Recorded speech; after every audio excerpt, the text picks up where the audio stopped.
Assalamualaikum warahmatullahi wabarakatuh. Nama saya Muhammad Andre Saputra dari kelas 1D Prodi D3 Alat Berat. Di sini saya akan mempresentasikan materi tentang air induction system atau sistem pemasukan udara dan pembuangan gas bekas. Engine diesel memerlukan jumlah udara yang banyak untuk membakar bahan bakar. Sistem udara masuk harus menyediakan udara yang cukup bersih untuk pembakaran. Terdapat beberapa jenis dari sistem udara masuk. Yang pertama itu naturally aspirated atau NA, yang kedua itu turbocharged, yang ketiga turbocharged after coolant atau TA. Komponen dasar air induction system: sistem pemasukan udara dan pembuangan gas buang yang umum, termasuk pre-cleaner yang pertama itu, yang kedua air filter, yang ketiga turbocharged, dan keempat intake manifold, yang kelima after coolant. Exhaust manifold itu keenam, exhaust duct itu ketujuh, dan muffler dan connecting pipe itu ke-8. Apa sih itu pre-cleaner? Pertama itu saringan awal udara. Pre-cleaner selalu digunakan pada sistem udara engine diesel. Pre-cleaner menyaring kotoran-kotoran yang kasar yang terdapat di dalam udara. Udara bersih merupakan masalah kritis bagi untuk kerja engine. Kotoran dapat mempercepat kehausan dan merusak komponen engine. Jenis pre-cleaner umum yang biasa digunakan ada dua, yaitu cyclone tube dan fuel view.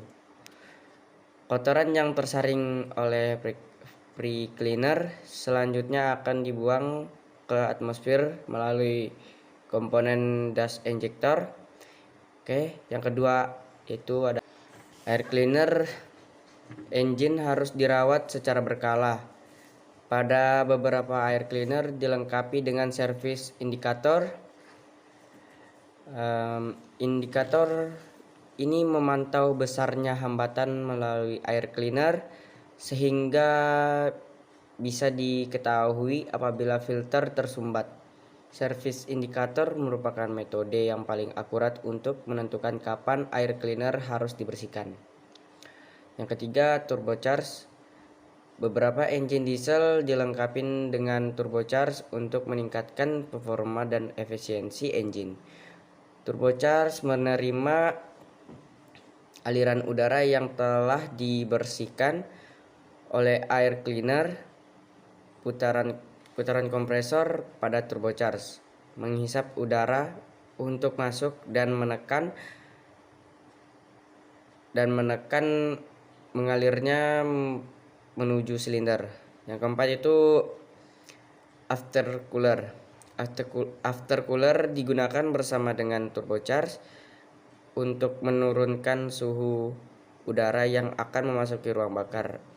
Ini menyebabkan kerapatan udara menjadi meningkat sehingga jumlah udara menjadi lebih banyak dan efisiensi tenaga yang dihasilkan engine meningkat. Terdapat 3 jenis after cooler yang digunakan engine Caterpillar. Yang pertama ATAC atau air to air after cooler. Ini dengan menggunakan after cooler jenis ini, inti pendingin cooler atau cooler core yang terpisah dipasang di bagian depan radiator engine. Yang kedua itu ada jacket water after cooler.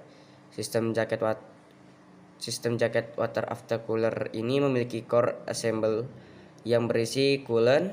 Coolant yang digunakan adalah coolant yang sama digunakan untuk mendinginkan engine. Yang ketiga itu spirit circuit after cooler.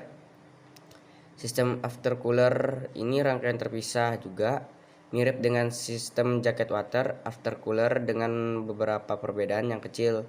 Rangkaiannya pendingin udara terpisah dari sistem pendingin yang digunakan untuk mendinginkan engine. Yang kelima, intake manifold. Dari aftercooler, udara mengalir masuk ke dalam intake manifold dan ke lubang valve intake pada tiap silinder. Intake manifold berada pada silinder head. Yang keenam, exhaust manifold. Gas buang meninggalkan silinder dan memasuki exhaust manifold dan kemudian mengalir menuju turbocharge.